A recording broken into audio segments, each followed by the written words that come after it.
अच्छा जी, welcome back. और हम पहले भी बहुत से लोग जो हैं कि ना बहुत से लोग जो हैं वो ये भी सवाल उठा रहे हैं कि जी ये सब कुछ ही खुल रहा है थोड़ा थोड़ा करके, तो ब्यूटी पार्लर्स पे भी कंसंट्रेशन होनी चाहिए, सैलून्स पे भी, आदमियों के भी जो सैलून्स होते हैं, तो बहुत ज़्यादा परेशान हैं ख़वातीन भी, excuse me, we know the truth, बहुत से मर्द हजरात भी, लेकिन at the same time Huma SOPs होने चाहिए। और ये वो इंडस्ट्री है जिसमें बड़ा क्लोज फिजिकल कांटेक्ट होता है दूसरे इंसानों से आपका, तो उसमें बहुत ही एहतियात की ज़रूरत है। लेकिन इस एहतियात को किस लेवल पे होना चाहिए, इसके लिए कुछ इंडस्ट्री लीडर्स ने हमारे लिए एक एग्जाम्पल सेट किए, जैसे कि नबीला सालोन से, और हमारे पास और भी लोग होंगे।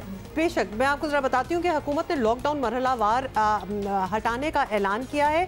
दीगर कारोबार की तरह ऑब्वियसली ब्यूटी सैलून्स भी खुलेंगे, लेकिन कोरोना के इस माहौल में ब्यूटी पार्लर्स कैसे चलेंगे, तमाम एहतियाती तदाबीर को कैसे मुमकिन बनाया जाएगा। बज़ाहिर ये एक पेचीदा मामला लगता है। एक इंस्टाग्राम पोस्ट में मेकअप आर्टिस्ट और हेयर स्टाइलिस्ट नबीला ने बताया कि वो इस बात को यकीनी बनाएंगी कि उनका अमला तमाम ज़रूरी एहतियाती तदाबीर इख्तियार करे।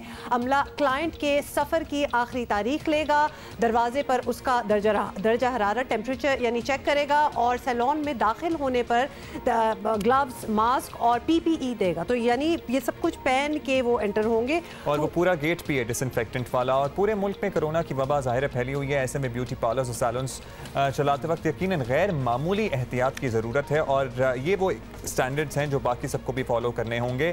तो हमारे साथ हदीका कियानी भी होंगी, हमारे साथ नादिया हुसैन भी होंगी। ये दोनों खवातीन खुद अपने भी सैलून्स चला रही हैं, चेन ऑफ सैलून्स चला रही हैं इनफैक्ट। लेकिन स्टार्ट हम बात करते हैं नबीला से। Nabila is also with us. Nabila, सबसे पहले तो आपसे ये पूछेंगे कि ब्यूटी सैलून्स खोले जा रहे हैं, जाहिर है कि दीगर कारोबार की तरह ये बिजनेस भी बंद तो नहीं हो सकता इंडेफिनेटली, लेकिन ये किस तरह यकीनी बनाया जा सकता है कि तमाम हिफाजती इक़दामात जो हैं वो बिल्कुल मुकम्मल हो, और ख़ास तौर पे इसकी गारंटी कौन देगा? जी, ब्यूटी सैलून जो हैं वो 7 वीक्स कंप्लीट हो गए हैं कि बिल्कुल बंद हैं, कोई बिजनेस नहीं हुआ है, और हमने अपने SOPs बनाए हैं बड़े हाई स्टैंडर्ड्स पे। एंड वी आर होपिंग कि जब स्मार्ट लॉकडाउन का फेज़ शुरू होगा तो हमें भी इजाज़त मिलेगी औरों की तरह खोलने पे। Obviously we have to make sure कि हम SOPs को फॉलो करें, and we should be ready for inspection. जो SOPs फॉलो नहीं कर रहा उसको आप सील कर दें सैलून को। अच्छा नबीला, आप लोग अपने वीडियो हमने देखी है, आपने सैलून्स में PPEs लेकर आए हैं, हर चीज़ डिसइंफेक्टेड है, सैनिटाइज्ड है। ये वो हर चीज़ है जो हमारे डॉक्टर्स को दस्तयाब नहीं है। तो हमारी प्रेस कॉन्फ्रेंसेस में या ये हिफाजती सामान पार्लर्स को देना होना चाहिए प्रायोरिटीज़ में, या फिर हस्पतालों तक इस तक पहुँचना प्रेफरेंस में? बिल्कुल जी, ऑब्वियसली इसमें तो कोई दो राय है ही नहीं कि जो PPEs की फर्स्ट प्रायोरिटी जो है वो डॉक्टर्स हैं, फ्रंट लाइनर्स हैं और हेल्थ केयर गिवर्स हैं। लेकिन उसके बाद जो बाकी मार्केट्स खुलेंगी जिसमें फ़िज़िकल प्रॉक्सिमिटी रिक्वायर्ड है, हमें उनकी प्रोटेक्शन के बारे में भी सोचना चाहिए। I hope कि जब तक PPEs will be available in excess for us to use, and if not then we will think of some other way of protecting ourselves। जैसे कि जब मार्केट खुलेगी, फैब्रिक अवेलेबल होगा, दर्जी दोबारा आएंगे बिजनेस में, तो may be we can make gowns जिसको हम स्टेरिलाइज करके दोबारा यूज़ कर सकें। But we have to think of the clients and the stylist protection for sure. चलिए, गुड टू हियर नबीला कि आप एटलीस्ट जो है ये सारी एहतियाती तदाबीर जो है वो कर रही हैं। वैसे अब ये PPEs बाय द वे वाफिर मकदार में अवेलेबल हैं। काफी exactly everybody is wearing them, जिनको 350-400 रिक्वायरमेंट रुपए है। की अगर आप अपने लिए भी खरीदना चाहते हैं तो PPE मिल जाती है। नादिया हुसैन ने हमें ज्वाइन किया है। नादिया, आपसे भी यही पूछना चाहेंगे, कोरोना और लॉकडाउन में ब्यूटी पार्लर्स और सैलून्स का कारोबार थोड़ा थोड़ा कुछ खुलना शुरू हो गया है, तो ये बताएं कि इस सिलसिले में मुश्किलात क्या आ रही हैं और इनका मुकाबला जो है वो किस तरह आप कर रही हैं?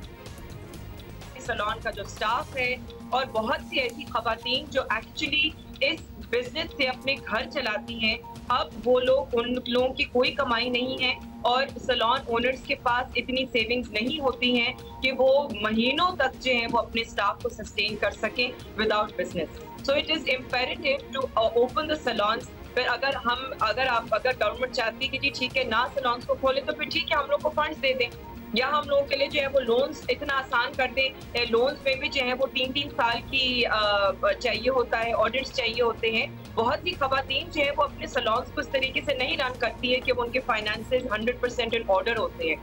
तो ये बड़ा मुश्किल है सिनारियो।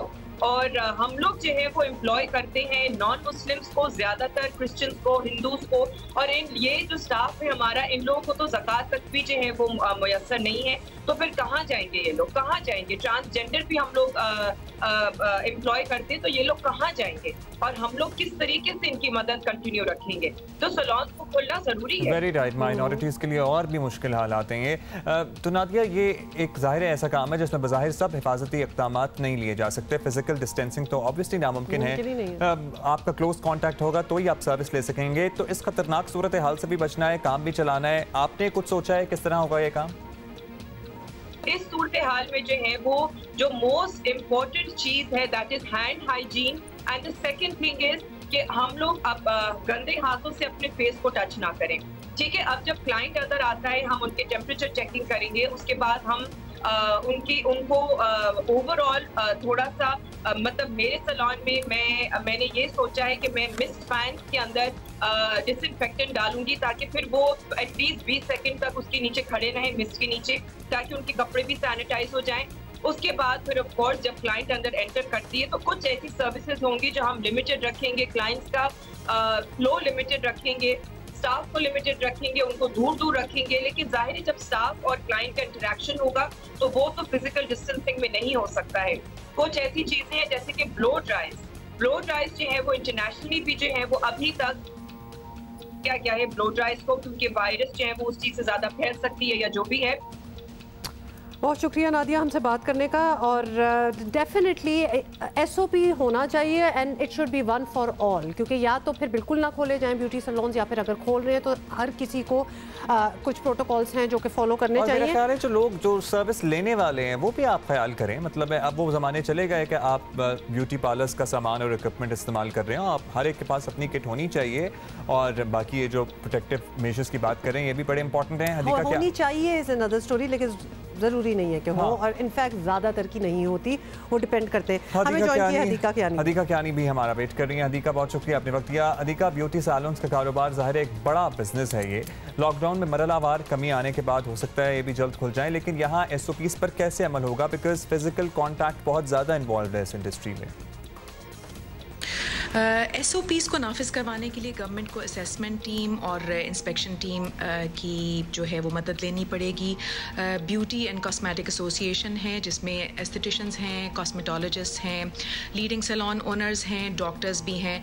तो उसमें उनकी मैं स्पोक्स पर्सन हूँ। इवन मैं भी हेल्प आउट कर सकती हूँ कि उन SOPs को आप छोटे सैलून्स में कैसे इंश्योर कर सकते हैं, बड़े सैलून्स में भी कैसे इंश्योर कर सकते हैं। मेरे लिहाज से जो लीडिंग सैलून्स हैं वो ऑलरेडी SOPs को बहुत स्ट्रिक्टली फॉलो कर रहे हैं। कोरोना से पहले भी हाइजीन का ख़ास ख्याल रखा जाता है, लेकिन जो हमें बार्बर शॉप्स हैं या जो ऐसे सैलून्स हैं जिनको हेल्थ एंड हाइजीन की इम्पोर्टेंस का नहीं पता, वहाँ पे असेसमेंट टीम्स और इंस्पेक्शन टीम्स को भेजना लाजमी है ताकि हम हाइजीन को और हेल्थ को इंश्योर करें। अच्छा हदीका, आपका ये कहना है कि कुछ ऐसे सैलून्स हैं जो वैसे भी नहीं इतना केयरफुल होते, तो उनके लिए तो बहुत ही केयरफुल होना ज़रूरी हो गया है। ये बताएं हदीका कि अगर इसी तरह ये काम हुआ तो फिर एक ख़तरा तो है कि कोरोना केसेस सामने आ सकते हैं। मतलब जितनी भी आप एहतियाती तदाबीर ले लें, अगर कुछ होना हो तो वो हो ही जाता है, लेकिन इस सूरत में क्या ब्यूटी सैलून के मालकान जो हैं ओनर्स वो जिम्मेदारी लेने को तैयार हैं? सोचने की बात यह है कि हमारी इंडस्ट्री जिसमें लाखों एम्प्लॉयज़ हैं, क्या ये इनडेफिनेट पीरियड ऑफ टाइम के लिए बंद हो सकती है? ये नहीं हो सकती। और अगर ये हो सकती है, हम लोग सब ओनर्स जो हैं वो इस बात पे इत्तफा करते हैं कि हम अगले 6 महीने तक भी अपना सैलून बंद करने को तैयार हैं, अगर गवर्नमेंट जो है हमारे रेंट्स दे दे और हमारे एम्प्लॉयज़ की तनख्वाहें दे दे, तो हम सैलून्स को बंद कर देंगे। लेकिन ऐसा पॉसिबल नहीं है, ये गवर्नमेंट के ऊपर भी प्रेशर डालने वाली बात है। इसमें हमें अगर माइंडफुली इस चीज़ को डिसाइड करना है तो वो ये करना है कि हम स्ट्रॉन्ग SOPs को फॉलो करें, इम्प्लीमेंट करें, और हर सैलून ओनर जो है वो इस चीज़ की रिस्पॉन्सिबिलिटी ले कि वो उन SOPs को इम्प्लीमेंट करेगा, फॉलो करवाएगा। मैं अपने सैलून की और अपने 7 फ्रेंचाइजीज़ की रिस्पॉन्सिबिलिटी लेती हूँ कि हमारे एम्प्लॉयज़, हमारे समेत, हमारे क्लाइंट समेत जो है हम उनकी हिफाजत की जो है वो जिम्मेदारी उठाते हैं, और बाकी के सैलून ओनर्स भी अपने अपने सैलून की, अपने अपने प्रेमिसेस की, अपने अपने स्ट्रक्चर्स की रिस्पॉन्सिबिलिटी उठाएं। स्ट्रिक्ट SOPs को फॉलो करें। गवर्नमेंट ने SOPs जारी कर दिए हैं, तो उन SOPs को भी फॉलो करें ताकि अपनी भी हिफाजत करें, अपने एम्प्लॉयज़ की हिफाजत भी करें और अपने कस्टमर्स की भी हिफाजत करें। अभी तो गवर्नमेंट की तरफ से कोई SOP ऐसे बने नहीं है इस इंडस्ट्री के लिए, खुद ही आप लोगों को बैठ के बनाने पड़ेंगे जो एसोसिएशन। और यहाँ एक और भी खतरा है कि अभी SOPs नहीं बने और कुछ सैलून छुप छुप के खुलना भी स्टार्ट हो गए। दैट इज़ वेरी रॉन्ग और लोगों को उनमें जाना भी नहीं चाहिए, क्योंकि आपको खुद भी डरना चाहिए ना कि अगले ने इतनी सफाई, इतना प्रोटोकॉल किया हुआ है कि नहीं। तो इट इज़ खतरा फॉर बोथ। छुप छुप की चीज़ें प्लीज़ ना खोलें। तो ब्रेक के बाद हम मिलते हैं और इस पर आप अपनी राय दीजिएगा जियो पाकिस्तान TV पर।